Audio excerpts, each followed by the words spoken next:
বন্ধুরা সকালে উঠে বেরিয়ে পড়েছিলাম দোকানে যাওয়ার জন্য। সবার প্রথম ঠাকুরকে প্রণাম করে সাইকেলকে প্রণাম করে বেরিয়ে পড়লাম পাড়ার রাস্তা দিয়ে দোকানে যাওয়ার উদ্দেশ্যে। তারপর ক্লক টাওয়ারের ঘন্টা শুনতে শুনতে চলে এলাম আমরা দোকানে। দোকানের ভ্যান থেকে সব ব্যাগ লাগিয়ে নিয়ে দোকান উঠতে শুরু করে দিয়েছিলাম। তারপর সিলেবার কাপ সাজিয়ে নিচ্ছিলাম, তারপর দিশি কুল ছিল ওখানে সাজিয়ে নিচ্ছিলাম। তারপরে চারাপোনা ছিল, চারাপোনাগুলোকে গুছিয়ে নিয়ে কাতলা ছিল সেইগুলোকে ঢেলে এখানে চিংড়ি মাছ ঢেলে নিচ্ছিলাম। তারপর কমপ্লিট মাছ ঢেলে নিলাম। তারপর দোকানে ভিড় লাগার কারণে বাবা তাড়াতাড়ি বটিটা লাগিয়ে নিয়েছিল। একটা কাতলা মাছ ছাড়িয়ে বাবাকে দিয়ে দিলাম। তারপর একটা সিলভার কাপ নিয়ে আমি তাড়াতাড়ি বটিটা লাগিয়ে নিলাম। কাকুকে সিলভার কাপটা কেটে তাড়াতাড়ি কাকুকে দিয়ে দিলাম।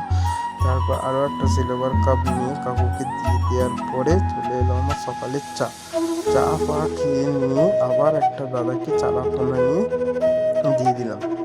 চারাপোনাটা নিয়ে দাদা কিছু পাবদা নিয়েছিল, পাবদা দিয়ে দিলাম। তারপর আরও একটা চারাপোনা নিয়েছিল কাকু, সেই কাকুকে চারাপোনা দিয়ে দিলাম। এই দাদু কিছু চিংড়ি মাছ নিয়েছিল, দিয়ে দিলাম। আরও দুটো চারাপোনা নিয়েছিল, দাদাকে কেটে দিয়ে দিলাম।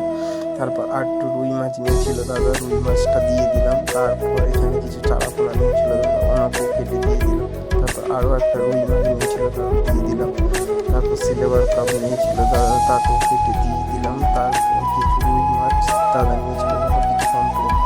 এরকমভাবেই দোকানদারি চলছিল। তারপর দোকানের আমাদের এই অবস্থা হলো। তারপর দোকানে বেরিয়ে নিয়ে দোকানকে প্রণাম করে সাইকেল নিয়ে বেরিয়ে পড়লাম। বন্ধুরা টাটা।